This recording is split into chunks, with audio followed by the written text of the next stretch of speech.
Hey everybody, welcome to another episode of Butternomics. I'm your host, Brandon Butler, founder and CEO of Butter ATL, and today we got somebody special in the building, man. The one, the only, Nitty Beats pulled up, man. How you doing, bro? Hey, man, it's a pleasure, man, to be here, man. I finally get a chance to meet you, man. I've been hearing about you for years, man, so it's kind of like you done popped up, now I see you now. Hey man, I appreciate it. Well, look, we was in there connecting. We talking about the Eastside, all Yeah. these. We got a lot of connecting points in here. You know what I'm saying? Yeah, of course. So Eastside folks, we do it right, man. We But, have to. Only one way to do it. but man, look, bro, you've been doing this thing forever. Yes, sir. You've been killing it, man. Just for those that don't know, man. Like, how did you even first get involved in the music business, bro? Man, I would have to say, man, my mother.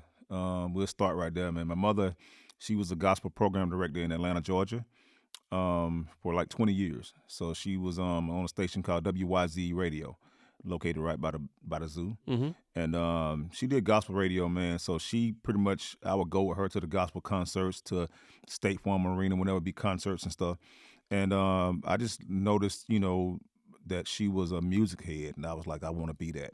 And I would go to work with her sometime to the radio stations, man, and just sit in the radio station in the pre-production room and mess with the records and stuff and try to record my voice. So, she motivated me, man, to get into the music business, and I just kept going, man. That's interesting, man. I mean, it's funny for me. The same thing. I grew up wanting to be in radio. Okay. Ryan Cameron was somebody I looked up to growing up in the radio space. He's actually been on the podcast. Okay.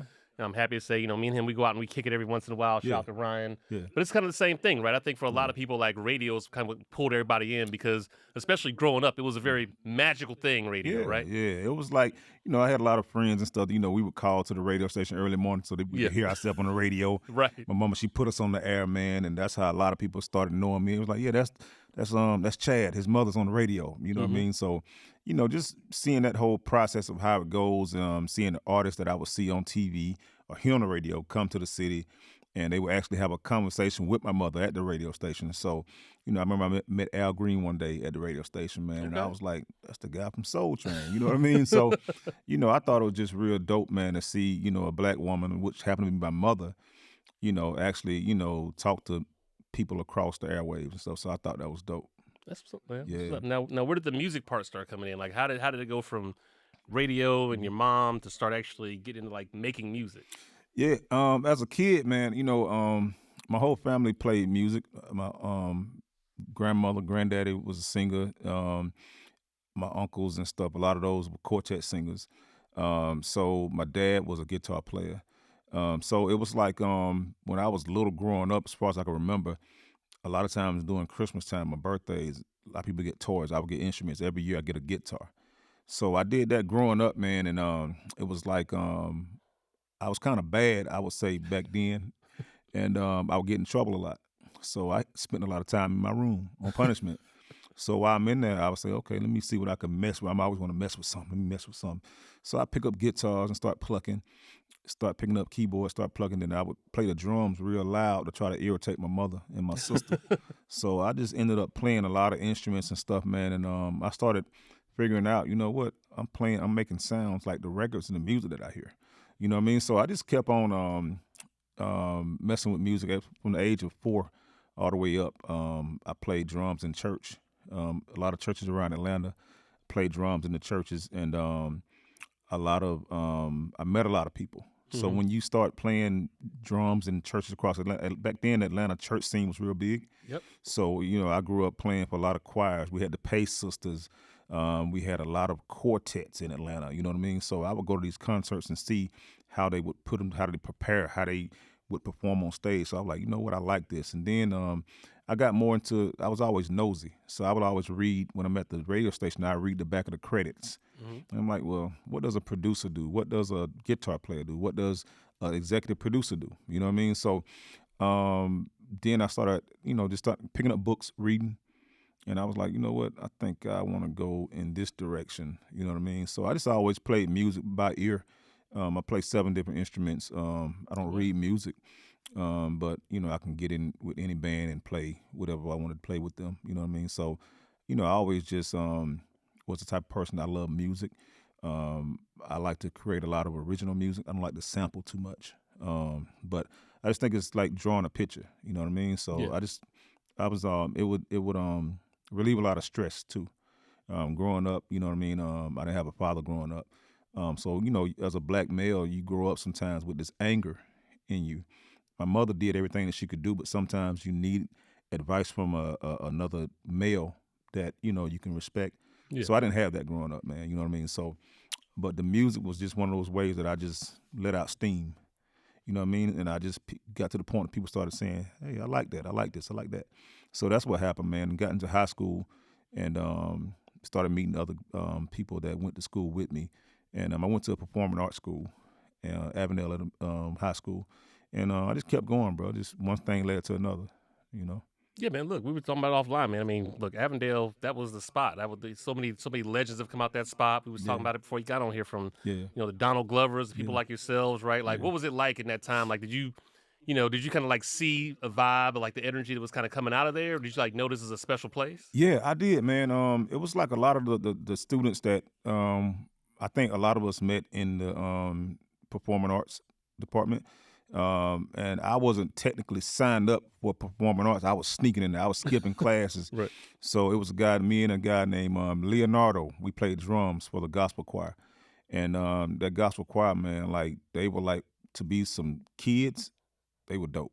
Mm-hmm. You know what I mean? So it was like doing that, just seeing that, we sounded good together. We were getting recognized and stuff. And then it became one of those things where hip hop was taking off in Atlanta at that time. You know what I mean? So once the hip hop started taking off, then we started hearing about people like TLC getting deals. Then we started hearing about these other rappers. Then we heard about Outkast. Then we heard about Dungeon Family. You know what I mean? So, that motivated us that we can do it too. Mm-hmm. You know what I mean? So I just was like, you know what? Now, I ain't gonna lie. It was hard to get in the door. It was hard as hell, man. You know what I mean? Because I'm all the way out of Decatur. But then we had this other side of town called SWATs. Right. Man, them SWATs, boy, they were like the mafia. They wouldn't, if you ain't in their clique, if you wasn't Dungeon Family or none of that, you ain't getting in no circle. Yeah. You know what I mean? So after about 20 years and after about 1 million records later, they finally said, "Hey, what's up, Nitty?"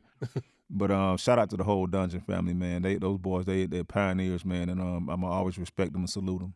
Yeah, man. I got to do it's funny, about 2-3 years ago, I did a interview with it was me, and Jocelyn Wilson. She does music. She's one of the music and culture teachers at Georgia Tech. She's a professor. Okay. And we did an interview with Rico, Sleepy, and the rest of it, man. Like it was, RP Rico, man. Like it was just, we did it at the dungeon. Mm-hmm. You know what I'm saying?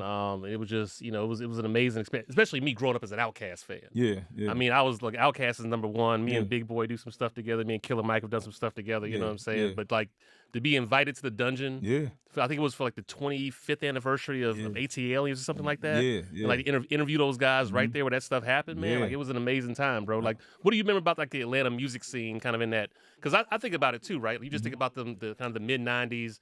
I remember when it was 975 first came on, and they just played straight hip hop all day long. That was before they even had radio DJs, like before Chris Lover, aka Ludacris, and Poon Daddy and everything else. Like, what do you remember about that time? Like the mid '90s to early 2000s of music in Atlanta. I just remember back in the mid '90s, man.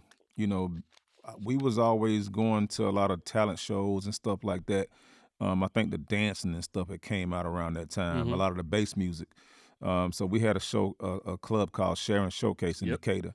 So we would go to Sharon Showcase, man, and you got to go with a bunch of people because it was kind of like the Eastside meets the West Side. Right. There. So of course it was a lot of attention and stuff. You know what I mean? But I remember back then, man, like the whole bass thing was real big back then. Kilo. Yeah. Was like the one that was popping back there. Kilo versus Raheem. Then we had a little bit of Sammy Sam in there, man. But the Kilo, I think he was the one that put Atlanta really, really into that position to where they was like, what's next? We see Kilo, but what's next? And by the time Outkast came, it was a wrap. Yeah. You know what I mean? So we was like, oh, we on to something. Yeah. So then we had Edward J. Oh, King Edward J. Yep. Yeah. So Edward J was like the record label before LaFace came. He was putting out the mixtapes and stuff, man. He had the whole J team, Smurf Kizzy, Poncho, Bonet, and all them boys. You know what I mean? So, we grew up, going to Edward J tape when we get paid. Yeah. You know what I mean? So every Friday we going up to the J shop on Candler Road. You know what I mean? So I grew up in that era, man, and I was like, you know what? I think it's a place for me to be. I didn't know what I was gonna do, but I did know that I love music, and a lot of people thought that when I started making beats, they thought that I started doing it at that time. They didn't know that I had been doing it since legit. You know what I mean? So I always knew music, man, and a lot of people don't know, but I knew gospel music better than hip hop. Yeah, I You know mean, what I mean? I think for a lot of us, I mean, it's the same way, man. I grew up kind of in that same space. Like, you know, look, you was young back then. You was either at church all the time with Yeah, your mom and them, or you yeah, weren't. And I know I yeah, was at church all the time. My yeah, mom, I yeah. didn't play any instruments. Okay. You know what I'm saying? But I was there all the time, and I Yeah. see a lot. I see a lot of people though that have, again, kind of came up through that same way. To your point, they were playing in the band, they were playing the drums, they were Yeah. doing different things because that was you got so much practice in there too, Yeah, right? Like you just because it's interesting. Like I have kids now, and like I was telling my daughter because she's in school, and I was telling her I was like, yeah, like she was like, oh, I want to get. She plays the drums actually, and she was saying, you know, I want to get drum lessons. I said, baby, look, I said, when I was growing up, you learn how to play drums at school, in the band or at church. So before you get me out here and go pay somebody to teach you how to do it, Yeah, there you go. you need to go sign There up you go. either in school or we can go take you to church. You can get involved in that band, you know what I'm saying? Because that was how a lot of folks learned back in the day, man. Yeah, man. It was like that was the college. Yeah. That was the way to go, man. I remember one time, me and my mom, we laughed a lot, man. Just had a birthday 2 days ago.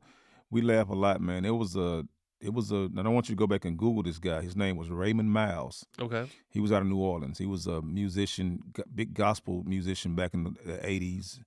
And rest in peace to him, man. But Raymond Miles would come to Atlanta, and he would come play at our church sometime. And he came one day, and I was like, you know, I thought I was cold. Man, listen, Raymond Miles came to my church, and I done hopped up on the drums. Wasn't nobody there to play but me. Man, I hop on the drums, and I might have got off beat real quick, and Raymond stopped the organ, got up, stood up, and looked at me and started clapping his hands like, get on beat, young nigga. And I was so embarrassed to see all them little old ladies with them wigs on and the deacon board looking at me. The pastor turned his head real quick, and I had to get on beat in front of everybody. So that right there was a breaking point to me that in this life, I'll never get embarrassed like that again. You know what I mean? So that's what taught me. You know what I mean? So shout out to Raymond Miles' son, you know what I mean? But that was something that I learned, man. And from that day on, I was like, I got to make sure that my music is almost as close to perfection as possible. Yeah. You know what I mean? So, yeah, I had to learn it the hard way, man. You know? And so how did that start to transition from playing the drums to, you know, Nitty Beats and actual like making like, what do you remember about that first, like, because I feel like everybody wants me to jump to like it's going down, you know what I mean? I'm like, but I feel like there was some stuff that happened before that part, yeah, right? It was a whole lot, man. I mean, like I said, it started in high school. I started making local beats. Yeah. It was a guy that went to school with me by the name of Mr. Cool. Bro, Born Threat? Born Threat. Let me tell you something, Yeah, dog. yeah. Let me tell you something. Born Threat, my homeboy, shout out DJ Wally Sparks. He'd know. Anytime I see him, he'd know, Brandon, there's one song you got to play. Oh, yeah. And he play it for me. Every time I see him, he play Born Threat. That is my song right there, dog. Listen, bro. Mr. You made that? No. Bro. Let me tell you, you really want to know the start of what really got me into it? Yeah. I used to have a bunch of my partners at the house. I stayed right by a city called Scottsdale. Yeah. Mr. Cool went to Avondale with me, and I used to cut his hair. Okay. And he all of a sudden went to the studio one day and made this song called Born Threat, Your Lives in Danger, Killing in Society. And man, he set the whole city on fire. And I was like, you know what? I seen the attention that he was getting. And I was like, you know what? I can do it too. Yeah. You know what I mean? Until this day, we still cool, man. But I was like, when he made Born Threat, that made me start making beats. So the first beat I ever made in my life was the Indicator remix for Ghetto Mafia. Okay. So I went back and replayed Can't Hide Love by Earth, Wind & Fire. And I replayed that, Ooh, Ah, and we went and got Silk to sing on the hook. So that was the first beat that I made. And from that point, I would say I started working with some other local artists. By the time I got to, I went into this mode where I started producing and learning how to work equipment and stuff. Yeah. That's when we was going from tape to digital. So I learned, and by the time 99, 2000 came, I had a homegirl named Jazz out of Memphis, Tennessee. She introduced me to 8-Ball. So I had been going up to LaFace Records. Shout out to what's my homeboy, KP and K Phillips. I would go up to LaFace. I would get a ride up there my girlfriend at the time, we be fussing like hell going up there, man. I'm tired of taking you up here. You ain't doing nothing. I was like, nah, just keep taking me. So I would go up there every Friday. And K Phillips would take my meetings. Mm-hmm. I would try to submit to get remixed because I know ain't no way I'm gonna get on no Pink album or Outfit. I already knew I wasn't gonna get that. Yeah. I just want to get in the game. So I would go up there all the time, man, and they listen to my beats, and never got a placement up there. But I would say around about 2000, I met 8 Ball. I met him at Magic City parking lot. He pulled up because back then that's when 8 Ball and MJG they had it on lock. Coming out hard, all the stuff. Come on, man. That was like the Atlanta Bible still to this day. You know what I mean? You play Lay It Down, man. It's popping off. So yeah, by the time I met Ball and them, make a long story short, met Ball, I gave him a CD with like 32 beats. He called me the next day. He started rapping beats in my ear and rapping records that he wrote to my beats. And from that point, I think Ball ended up buying 8 beats. Okay. I sold 8 beats for like $32,000. And that was my first time I quit work. I was like, I ain't never had $32,000 liquid cash in my hand. So I was like, let me try something. Yeah. So I said, you know what? Let me take a break from working a 9 to 5, and let me just see how this goes. And that was the start of me launching Playmaker. Okay. And back then, I was like, I started off another company, and of course I had some partners, and you know how that goes sometimes. But Playmaker was like solely my company, and I wanted to start it just to make it a production company. You know what I mean? So with Playmaker, we ended up doing the album. I think it was called the single was "Stop Playing Games" featuring Diddy.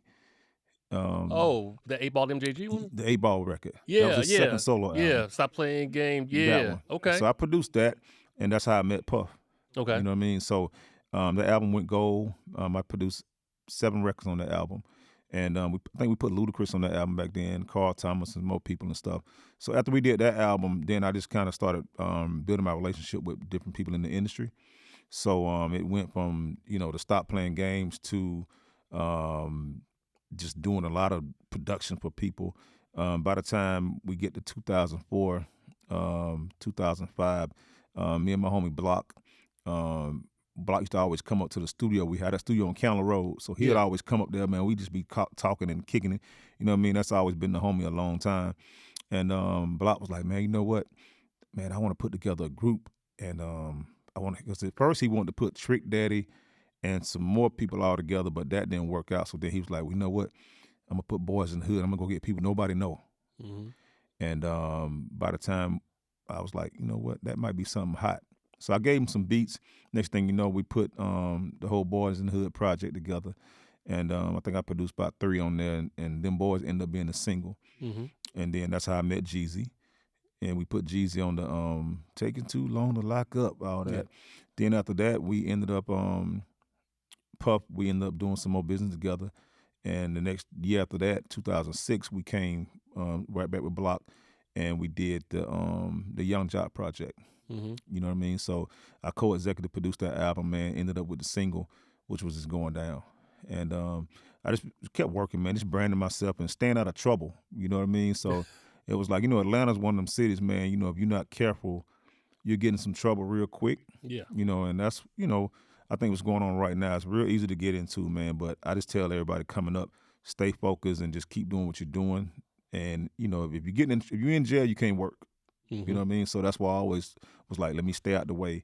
Let me not get into too much, politics of the music and entertainment game. So, and then we here right now.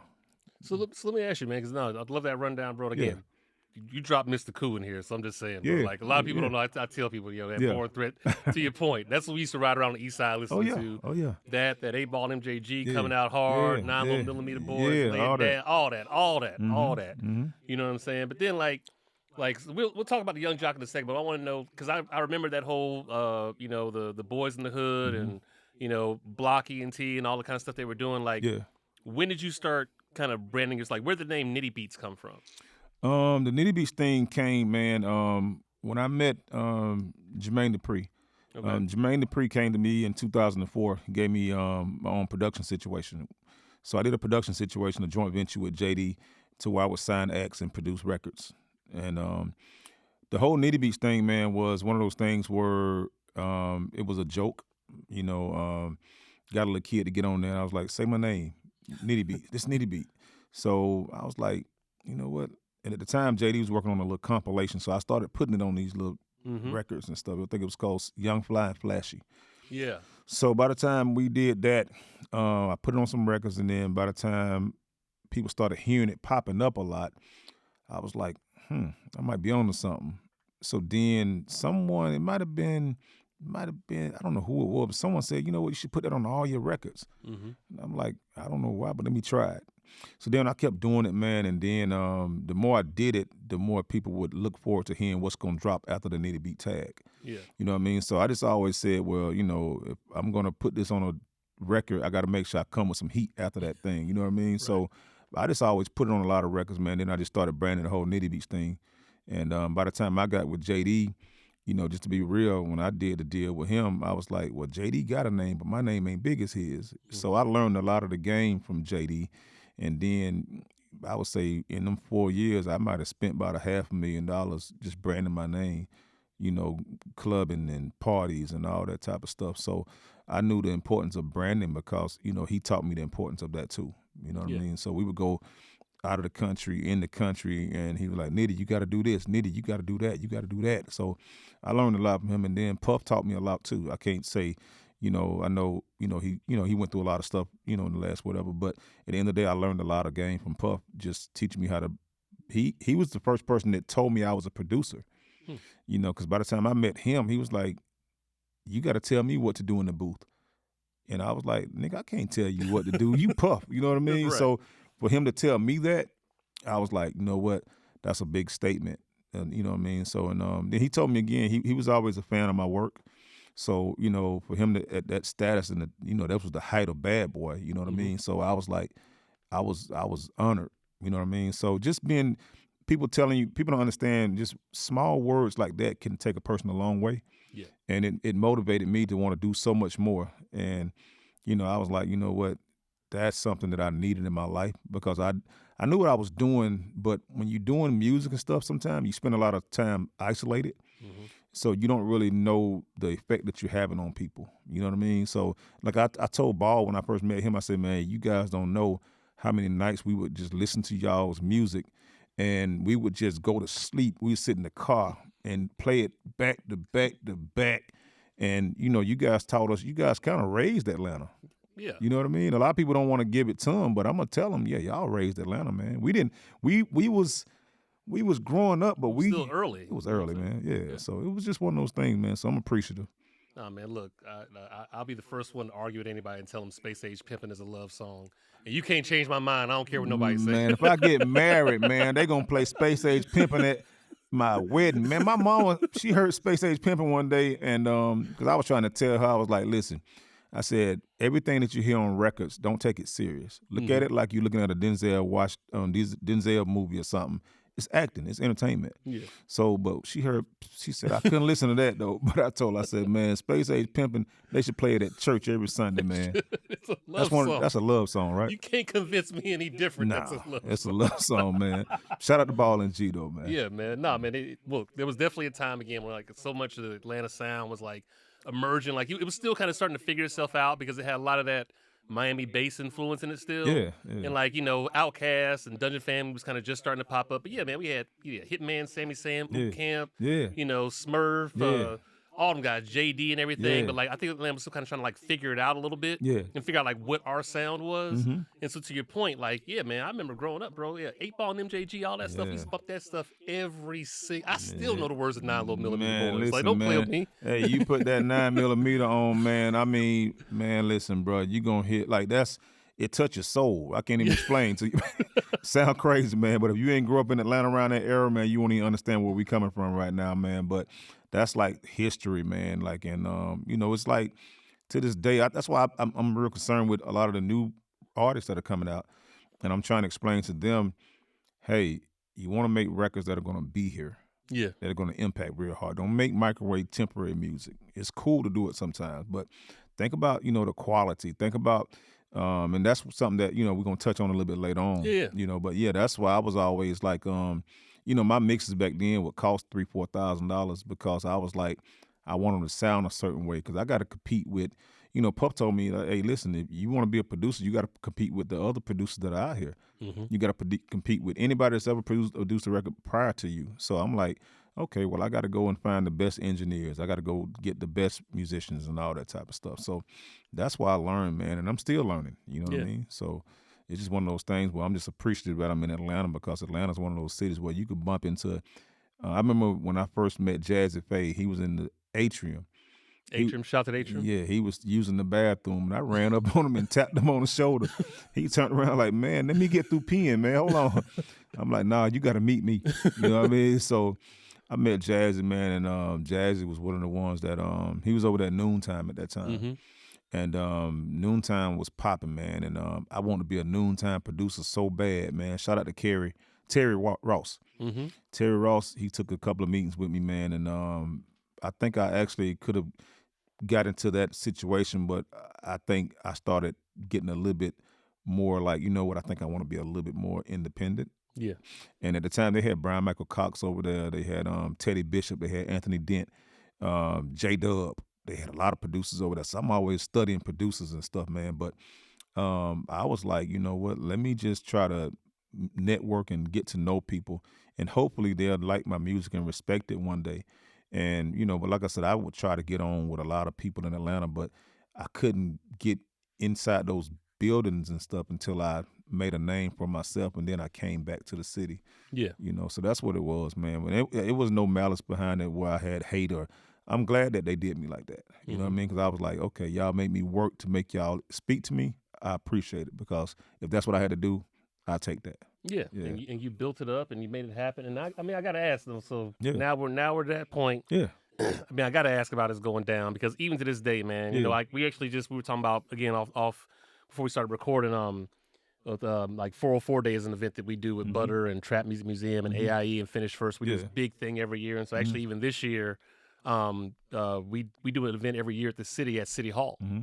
And so this year they honored Young Jock along with some other people. I was on stage, a bunch of other people was on stage, and then he kind of performed us going down. Okay. And again, you got everybody in the audience doing the thing. Like, just say, like, what do you remember about that time, that moment? You know what I'm saying? I mean, it was a good moment, man. Like, you know, I've had to tell the story a couple of times, and you know, I try to get right to the point because I know a lot of people want to know about it, and a lot of people thought that, you know, me and Jock, we had this big riff thing or something. Me and Jock never had an argument in life. You know what I mean? I think at the time when I met him through a guy named Chino. Okay. So Chino was a guy from he used to be in the Eastside. He had a wing stand. And I met him through some mutual friends and stuff, and he was like, man, at the time I had a female artist who Jock was cool with, and Jock ended up coming on the road with her as her hype man. Her name was Miss B. Okay. So by the time when I met Jock, I was like, Chino was like, man, listen, Nitty, I just want you to work with him. So it took me about 3 months before I actually worked and went and took him in the studio. And I was like, let me just think about it, Chino, because I'm like, this guy, you know, he dressed a little different. He was wearing Versace type stuff back then. So, you know, he was a real flamboyant type guy. So I didn't know what to do with him. But I was like, listen, I don't want to mess with him as an artist, I said, but as a producer, let me brainstorm and see if I could come up with a record that would match his image, all that type of stuff. So make a long story short, man, Chino said, hey, just do it one time for me. I said, okay. I said, just pay for the studio time, you know, so I can, you know, take care of the engineer and whatever. I said, and then we come up with a hit, then we'll go from there. I took him in the studio, made the beat about 5 minutes. And he wasn't as much of a writer back then. So we co-wrote It's Going Down together also, just me and Jock. And once we went in there and recorded it, he had this hook on there. And the Going Down, when it loops on the hook, that wasn't the hook. Okay. He had another part of the hook say something about we can do it. And I took that off and looped It's Going Down. Now, he got mad about that. He was like, man, why did you take it off? Blah, blah, blah. I was like, listen, I started to say, Puff told me I'm the producer. You the artist. So the artist can't tell the producer what to do. Right. You know what I mean? So, yeah, we ended up doing that record, man. We leaked it out. A couple of DJs got the record and stuff. And I'll never forget the day Block called me and said, hey, Jock and Chino over here, they trying to get me, they want me to sign.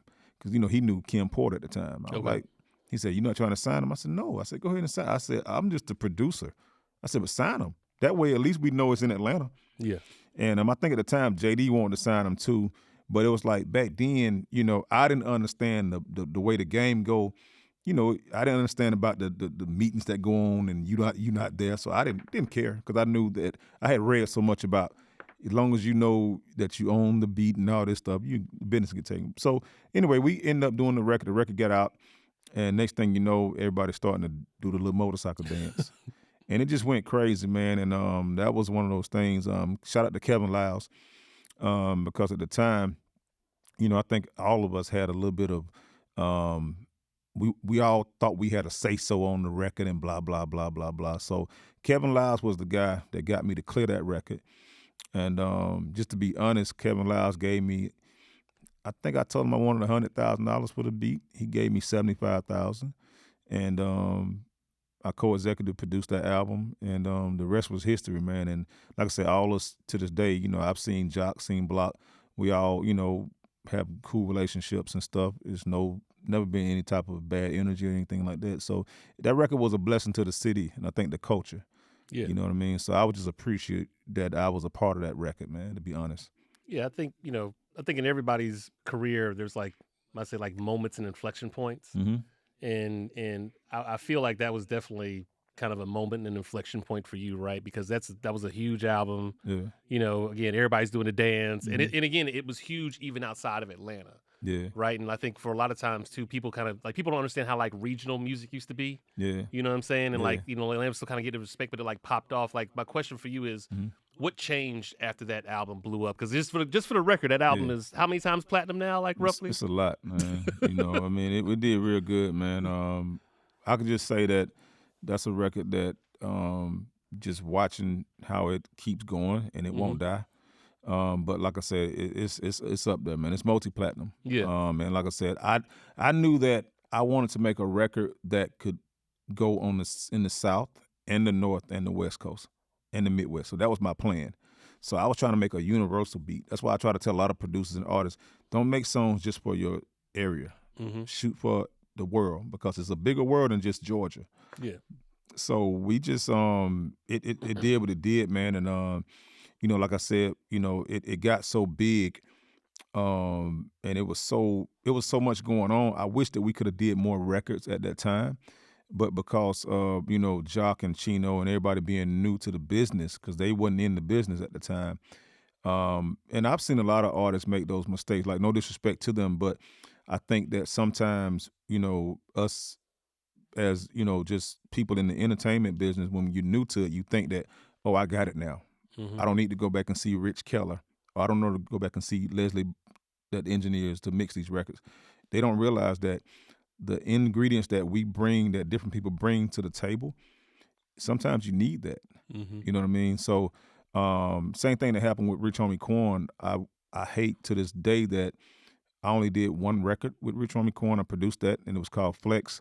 I did that with my homie DJ Spins. We did that record together, and that was the first and last record that I did, and it ended up being the biggest record of Rich Homie Quan's career, according to the numbers. Yeah. So I think that sometimes you have to remember that if you made this product with these ingredients, sometimes you have to go back to those ingredients, man.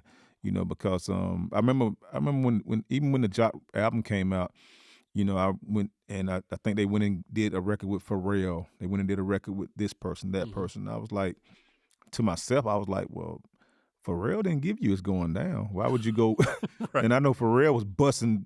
Yeah. He was busting heads at that time. You know what I mean? Yeah. But sometimes, people, go through those situations where you have to learn that, we wasted $250,000 paying Pharrell for a beat.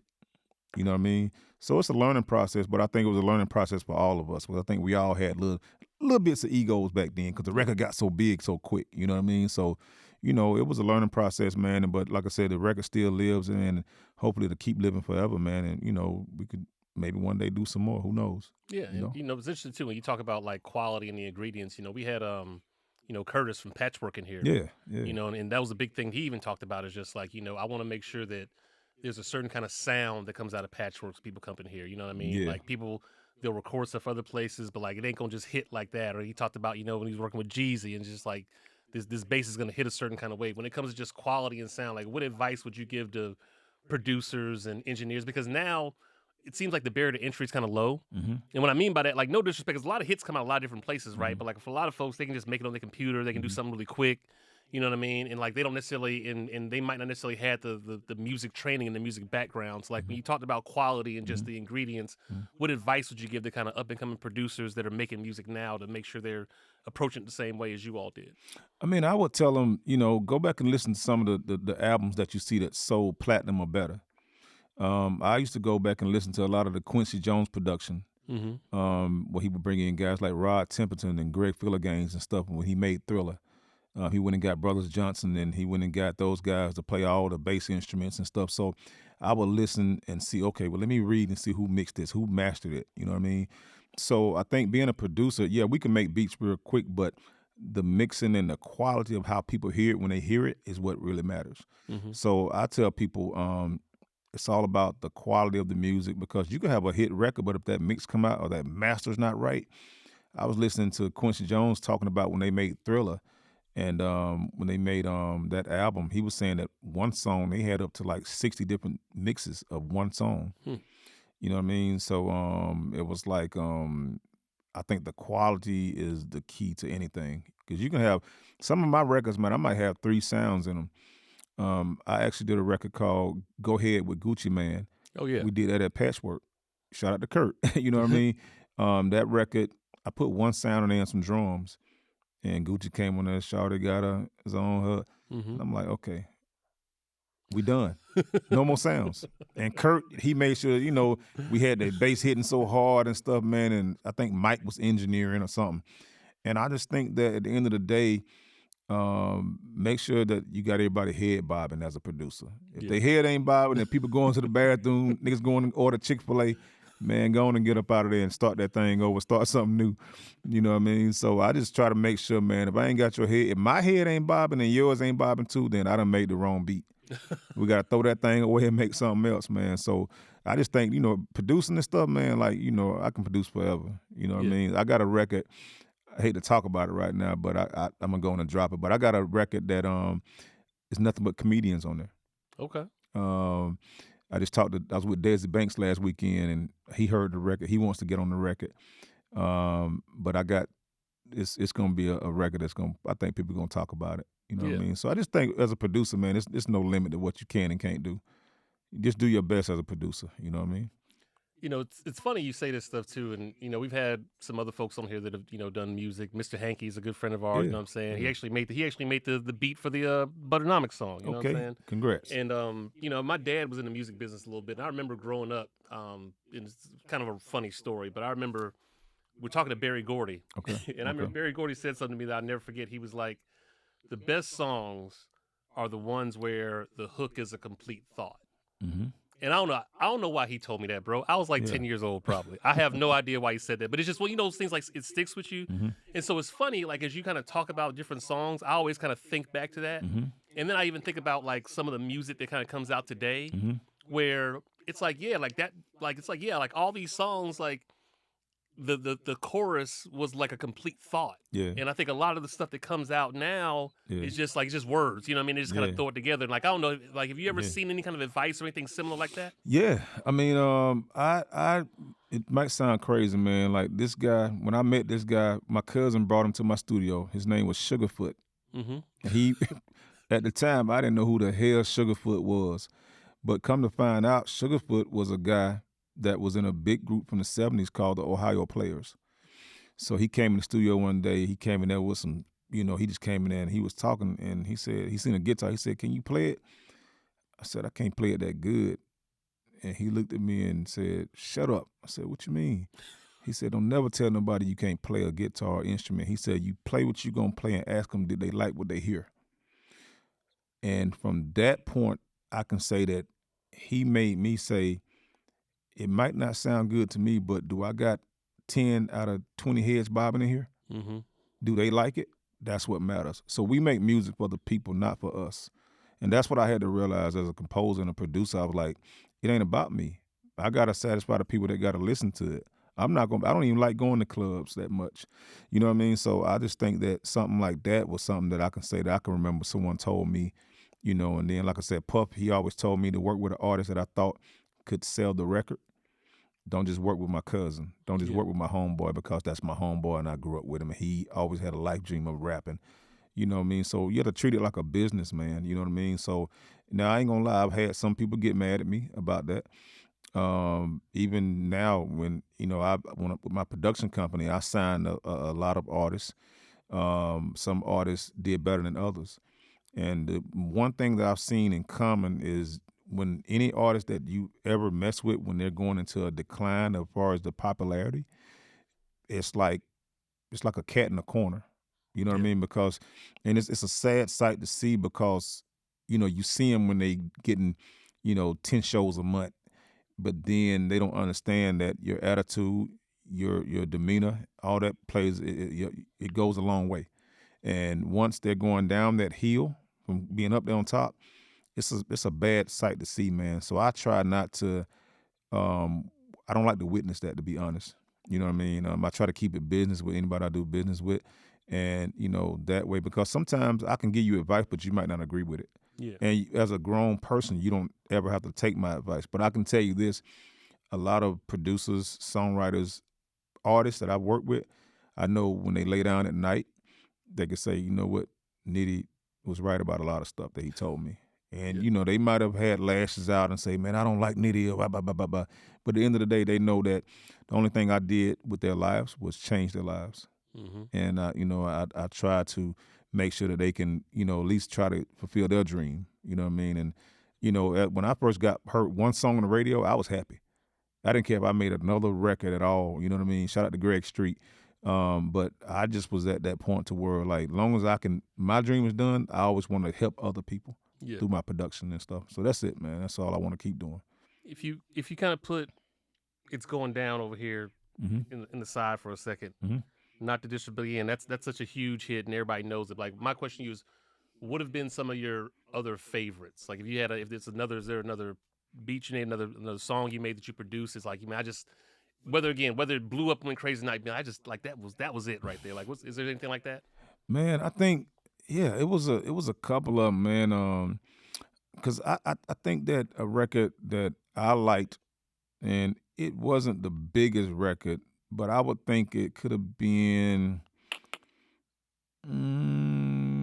Could have been a record like probably the Rich Homie Quan, man, Okay. because it was like that record. It took off so quick. That was one of the records that took off the quickest, I think. I like that record because it went nationwide, and I think that with Quan, he knew exactly how to sell the record. You know what I mean? But then I had other records like the Gucci Manes, those records, and I had records that came out that I put out like the Micro Montanas and stuff, the Mm-hmm. duets, all that type of stuff. And I just was trying to keep Atlanta going, the Atlanta culture going at that time. So I was signing different acts. The first act that I ever signed was a little guy from the Eastside, Decatur, named Ra Ra. Okay. His name was Young Capone when I signed him. Yeah. Maybe So when I signed Young Capone, he was like 15 years old. I took him over there to my situation I had with So Def, and it was a lot of politics going on at the time, and at that time we just couldn't really get the hit record that we needed to go nationwide. But that taught me a lot about the business at that time, because I didn't really know about the business. I knew that okay, I make beats and I can go in there and get them sounding good, but I didn't know marketing and all that type of stuff, radio promo. I didn't understand none of that stuff. You know what I mean? So, but I did learn that everybody's not going to have the same outlook on thing like I do. I look at people and I think of longevity. How can I make this artist be here for the next 10, 15 years? Yeah. Some artists think about, I just want to be here to Christmas and get some money. Give me that advance. Going to cut me that check for 100,000 or whatever, Yeah. and I'm good. You know what I mean? So I've had some artists, man. I had one artist. I ain't gonna call the name out, but I might have invested a quick 30, 40,000 into them. Got them to their first show, and they told me they scared of crowds, and I'm like, we done did a whole mixtape and all type of stuff. And I was like, man, you know what? I couldn't even get mad. Mm-hmm. So at that point, I was like, you know what? Let me just treat all this stuff like business, and let me make sure I know what they're doing and know that they're ready to become an artist. Because being an artist, man, you know, it takes a lot of energy, and you got to be special to be a star. Yeah. I can tell you that. When people see the Beyoncés and the Chris Browns, shout out to Chris Brown, man, and his whole team. They showed me love when they came to Atlanta, and just watching that guy on stage, I was like, you know what? This guy is he's the closest thing we got to Michael Jackson, and I'm telling you that. You know what I mean? I don't care what nobody says. You know what I mean? So I think when we see the artists like that, you know what I mean, it makes me say, well, it's got to be some more of those. Maybe it's some more in Atlanta. Yeah. You know what I mean? So I'm always looking, man. People say, are you looking for new artists? Yeah, all the time. You know what I mean? But make sure you want to be an artist. Yeah. Make sure you got your business together. Make sure you got a team together. Make sure you got an attorney. You know what I mean? All that good stuff, man. So I just try to just keep my name clean, stay out the way, and just keep doing what I do, man. And I don't plan on stopping no time soon, you know. Yeah, man. Look, Atlanta's a very small, big city. Yeah. And, you know, relationships matter. And again, once you start moving in certain circles, everybody knows each other, Yeah. has something to say about it. And so, Yeah. you know, your Yeah. reputation, your name Yeah. is going to go in those rooms before you do. Oh, yeah. No, it is, man. And I've learned, man, you know, because I have a lot of people say, well, you know, and now the hardest part about it, because I'm a man first, is to hear someone speak on your name and say stuff. Because my first initial reaction is to do something else. Mm-hmm. But I said, you know what? I don't want to scare corporate America either, because I'm gonna be here, and those people who said something about me, they not gonna be even relevant. Yeah. You know, so I just had to learn how to separate the two and say, hey, everybody's not gonna like you in this world for whatever reason is, and they have that right. But as long as we respect each other and we can be professional whenever we do see each other, you know, we just keep it moving. Yeah. You know what I mean? And that's just, you know, my thing right now is just to do more stuff for, you know, the city and the culture. And I think that there's so much more that has to be done, that I think that some of the ones that may have came before me may not have done for whatever reason. I think it's a lot of work to do in Atlanta. Yeah, no, there's definitely a lot of work to do. I think, you know, it's interesting.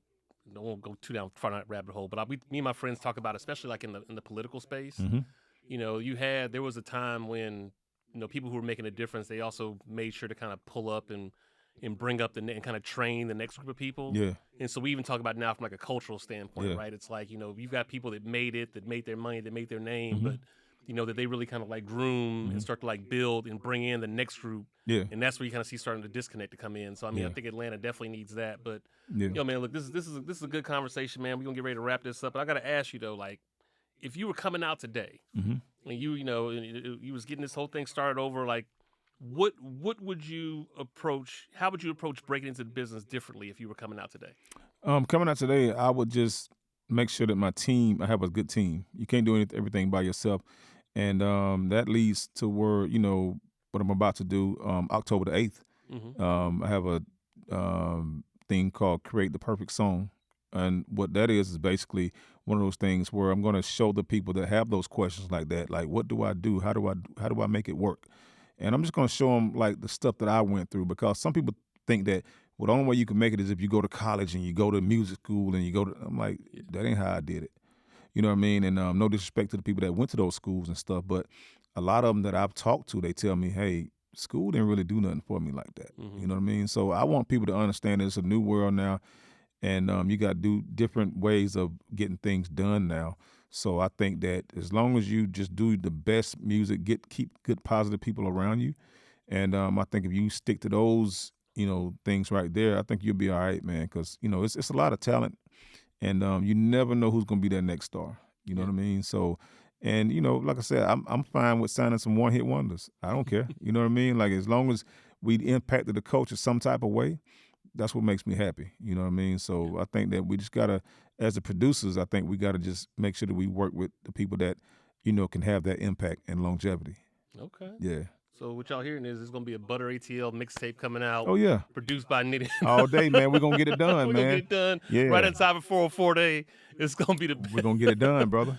Nah, man, but yo, Nitty, man, I appreciate you pulling up, man. Like, Thank you you. know, again, it's always interesting. You know, I didn't grow up in the music business. I grew up, you know, consuming it and appreciative of it. And so meeting and connecting people like yourself that really like, did things that I think are just foundational to the culture, that bring me back the moments I had growing up, bring my friends back is always amazing, man. So we appreciate your contributions to the culture, all the stuff you're doing, man. And we can't wait to see what happens next as you continue to do this thing out for the next 20, 30 years, bro. I appreciate you, brother. Yeah, man. Definitely, man. And with that said, that's the pod. We out, y'all. Peace.